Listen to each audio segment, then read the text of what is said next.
now on Your Sport Swindon is Jamie Cox's trainer, John Costello. John, thanks for joining me. It's been a while since we've caught up, so delighted to be here with you in Birmingham.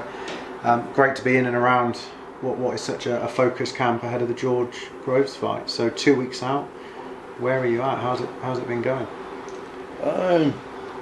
We're in a good place. Can't wait. Really can't wait. But we're just sharpening the tools now, and that's all we're going to be doing. Getting ready for preparing for the last rounds of sparring, and please God we get through them unscathed. These are the things that worry you towards the end of the camp, and it's all about just sharpening Jamie's tools and keeping him well ready for fight night. But we're in a great place. And I've never seen Jamie as focused as he is now, so presumably he's a very happy fighter and everything's gone according to plan. He's very happy. He's in a good place. Everything going on. The things in Jamie's life now are balanced, and he's financially in a better place. He's comfortable, and he's a lot happier in his life. He's very happy in the gym. Even when he first turned pro, I know Jamie was excited. I remember him looking forward to the Johnny Groves fight at the O2, and he was really upbeat about it. But it's nothing like the way Jamie has been since since we got news of this World Super Series. In fact, the 2 fights leading up to it, Jamie's he's really happy. In fact, he was that happy. I think he was that eager to please at the Bramall Lane show against Lewis Taylor. He was so eager to please. But even that fight, he was really happy going into it. And I just think everything has worked out well for the kid. It's Jamie's time. It's Jamie's time. Yeah, I was just going to ask that. Is it Jamie's time to shine? Has it all come? I know we've had lots of highs and lows with Jamie's career, but he's still, unbeaten, 24 wins, and now he's on the biggest stage in such a fantastic and lucrative tournament as well. Yeah, I think God loves a try, and George Groves, bless him. I've said, he failed miserably 3 times. Miserably. Look, he failed 3 times, and for me, the Chudinoff fight was starting to go against him. I thought Chudinoff was sticking to a task. I just thought he was very crude the way he went about his work, Chudinoff. I think he had no respect for George's power at all, and that was a mistake in the end because he got caught. I thought the stoppage was premature for the world title. I thought it was ridiculously premature again. But George, he did finish the fight. And like I say, God loves a try. He stuck to it. George stuck to it. He got his shot that night again, and he made the most of it. But this is Jamie's shot, and Jamie's come through a lot as well. Jamie's come through an awful lot of adversity, hell of a lot, and a lot of kids would have given up. And 2 leading surgeons told me never fight again. He come through that. He come through a prison sentence, wrongly convicted, and had to be acquitted. Lost everything he'd worked for. World rankings on the fringe of something there. He lost all of that, and stuck to it, and kept smiling. And he did. Just kept a smile on his face, never really beat him up. We were more upset than him. We go and visit him in prison, we were more upset than him. He came out, just cracked on with a smile on his face. Never let anything get to him, beat him up. So this is Jamie's time. It's time for Jamie now to go and get the things that he's worked for and go and attain his goals. That's exactly what we're going to do October 14th. The way you just describe it there, he's almost had his hardest battles outside of the ring, and he's now got so much heart to succeed. Is that going to be a key factor on the night? A case of which man's going to want to win more? I think it's exactly that. I think you've got to look at certain. Again, I don't want to say too much. You've got to look at certain things, and I've looked at Georgie's recent fights. I watched the first fight with Fratch. I was there actually that night. I wasn't at Wembley. But obviously I watched the fight, and what Carl did the second time, I fully expected. The first fight, I thought the stoppage was premature. I did think the stoppage was premature. I could understand George and Paddy being upset about the stoppage, because Carl was in a far worse position in the first round when he got dropped. But sorry, with the knockdown at first, the first Carl being dropped, Carl was, when he got up, he was on shaky legs, but it was Carl Froch, and he was given every opportunity, because he's Carl Froch, and everyone knows what a good champion he is, and what great, how great for the sport he's been, and he was given every chance, and rightly so. And look what he did. He came back, and I think George was on his way out in that fight. But I still think it was premature. We'll never know. What might have happened. Yeah. I think the tide had turned, and I think Carl was on top. And I think he was about to finish him, but he should have been given more of a chance. 100% for me. George Grove should have been given more of a chance. So I think the rematch was the right thing to do. And watch George Groves in the second fight. I thought he was a hell of a lot less ambitious in the second fight. His mindset changed. That confident kid, that world-beating kid, that had changed. His mindset had changed, and I've slowly seen that with George. His mindset changing, and I just think he's getting to a stage where he's starting to.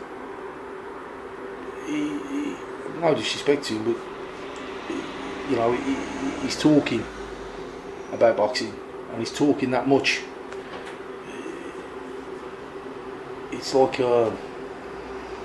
that's all the fight he's got left in him. He's talking it. There don't seem to be an awful lot left in the kid. That's what I see. I just don't see any real ambition in the kid. He's talking about this tournament, but then he's talking about retirement and everything else. I don't really see ambition in the kid. We're 2 weeks out now from a fight, and I hope he's prepared well, because you don't know excuses. Because Jamie has prepared very, very well.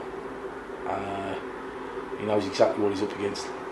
He knows exactly what he's got to do, and we're going to go out and execute it. You mentioned the premature stoppage in the first Froch fight. In this fight with Jamie and George, is that something? Well, it's obviously something you don't want to see. You don't want to see a premature stoppage, but you'd like both boxers to be able to go out on their shield if a situation like that occurs again. Well, Steve, I think. When we go out, we're there to do our job, and as a trainer, I'm there to do my job, and Jamie's and Shane's there to do his job. The boxers got to go out and they've got to do their job. So we all do our job, right? And then hopefully they go out and put up a great performance, and they do themselves justice. But then the referees and the officials, they're there to do their job, and they need to do their job properly too. And we can only concentrate on our job at the end of the day. When you feel let down by, the referee is there to save your life, not your pride. But it's, that's first and foremost. And Howard Foster that night, he's there to save your life first and foremost, isn't it? But I just think for the world title, mate, you're training all your life for this. You want to be given every chance. Any fighter wants to be given any real fighter wants to be given every chance. And yes, we don't want any premature stoppages. We want it, we want the right man to win. We don't want nothing controversial. We want the right man to win. And I'm 100% confident that man will be Jamie. Yeah. There's fair to say there is question marks over George's chin and also his engine. The championship rounds seem to leave him gasping a little bit in certain fights. I know he came back in the Chudinov fight, but some would question that stoppage. We're on uncharted territory with Jamie, because none of us have seen Jamie in a fight of this magnitude. We haven't seen his chin tested, and we don't know how good his engine is. So as his trainer, presumably you're very confident that he's got those attributes, and if needed on the night, they'll come through, anything. Yeah, I know Jamie's rock solid. Jamie's got a great chin. He has got a great chin.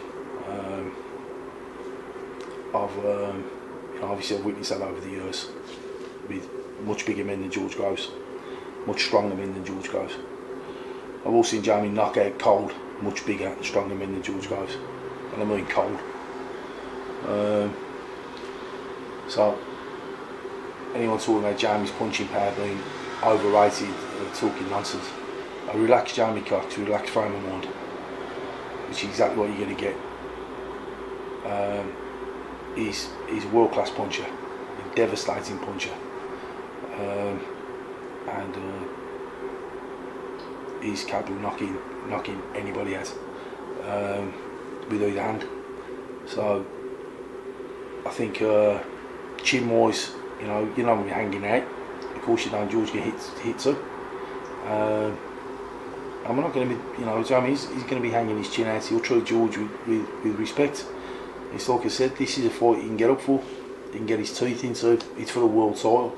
So Jamie wants to go out and perform now. He feels like he's fighting for something. And we'll see the best of him. We're 2 weeks away now from the fight. What's the plan here on in? Presumably a few more media bits and bobs to do. The boxers will start coming a bit more face to face. And do you anticipate any kind of trash talk or anything like that? I don't see it coming from Jamie, because he's so focused and seems to want to do his talking in the ring. I think the only thing they're going to get from us is response to theirs, because we certainly haven't started any trash talk. All I've done is respond to silly nonsense comments that Shane made about size. I've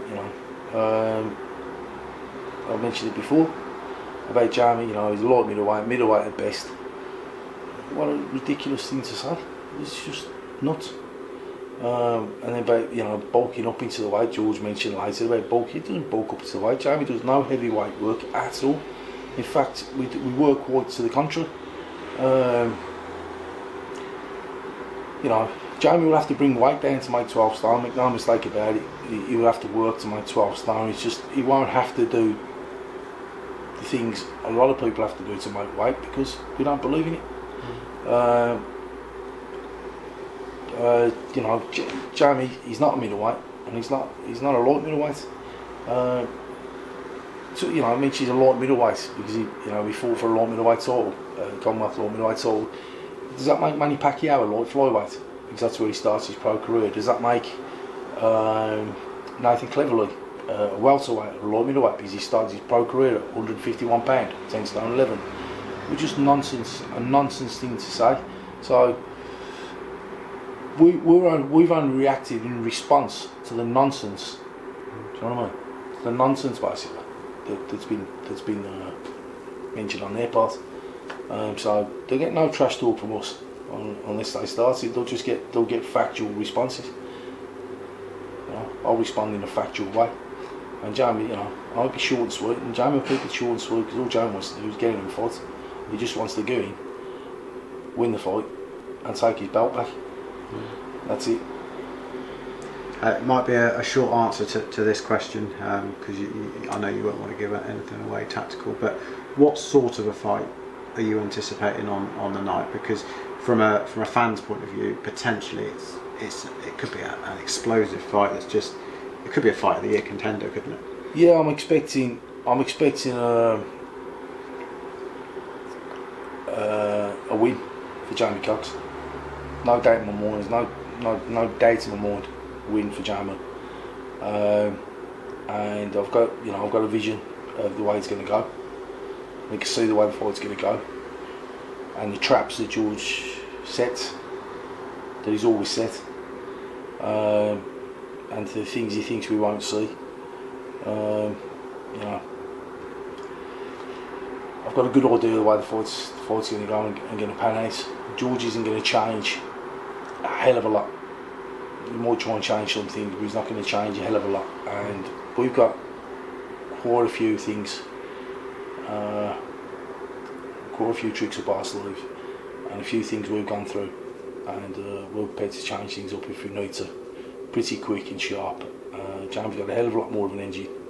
He's got more of a punch ratio, and he can change things up a lot quicker than George can. So it doesn't bother me what the bookmakers think. There's no relevance at all. I know what boxing people think that know Jamie. Real boxing people. And them that know Jamie, they believe fully he beats George Groves. And there's no doubt in my mind that Jamie beats George Groves. I just expect to win. Whatever George brings, I expect to win. And I hope we get a good fight for as long as it lasts. Whether it goes points or whether we, stoppage, I just hope we get the fight. I think it could be, because yes, it could be a cracking fight. You mentioned points. If it did go to points, is there any worry on your part with George kind of being the home boxer in the favourite? The longer he goes, the worse it gets for George. To be honest with you, it's probably best for George if he gets caught early. If he comes out early, he'll go early. It's as simple as that. So George thinks he's this big, strong. He'll realise how big and strong he is in a very short space of time. The longer he goes to George, the worse it gets to George. So he's got to come out and do what he thinks he's going to do, and we're going to go out and do what we know we're going to do, and that's it. And I'd say at the end of the come 11 p.m, 10:50 p.m. on October 14th, we'll have a new champion. 11 p.m. October 14th, we'll have a new champion. God spare us, give us that place. Fantastic. Well, we're so excited for the fight ahead, and we know you guys have still got a little bit more work to do before fight night, so we wish you all the best of luck with training. We'll catch up with you, at Wembley for the weigh-in, and obviously on fight night. Good luck with it all, and thanks so much for joining us. It's been a pleasure. You're welcome, Steve. Thank you. Thank you, John. Cheers, mate. Cheers, Steve.